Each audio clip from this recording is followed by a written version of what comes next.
Those who have swords and know how to use them, but keep them sheathed, will inherit the world.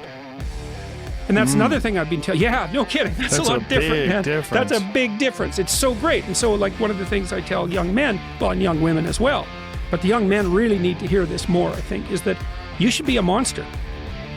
You know, because everyone says, well, you should be harmless, virtuous. You shouldn't do anyone any harm. You should sheath your competitive instinct. You shouldn't try to win. You know, you don't want to be too aggressive. You don't want to be too assertive. You want to take a back seat and all of that. It's like, no. Wrong.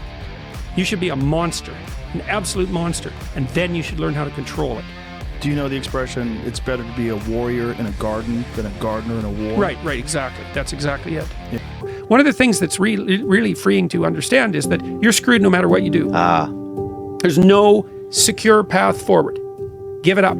It's risk everywhere. You think, oh my God, that's terrible. It's like, yes, except for two things. You can pick your risk. That's the first thing. So you get to pick your poison. That's something. And second, you're a lot tougher than you think. So even though there's risk everywhere, if you confront it forthrightly, what you'll find is that you can actually handle the risk. And that's the security. You should push yourself beyond your limits of tolerance in your 20s to find out where it is.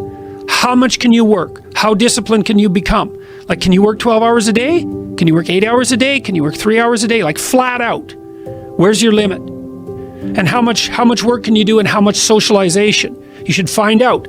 Push yourself past and then back off to that point where it's optimally sustainable. That's what we're built to walk uphill. And when you reach the pinnacle of the hill, you want to stop and appreciate the vision, but the next thing you want is a higher hill in the distance. It's from the uphill climb that we derive our value. You want a goal that you can never attain. Right? So you can always move closer to the goal that recedes as you move towards. As you pursue that goal, you put yourself together and your life does get better and richer and more abundant.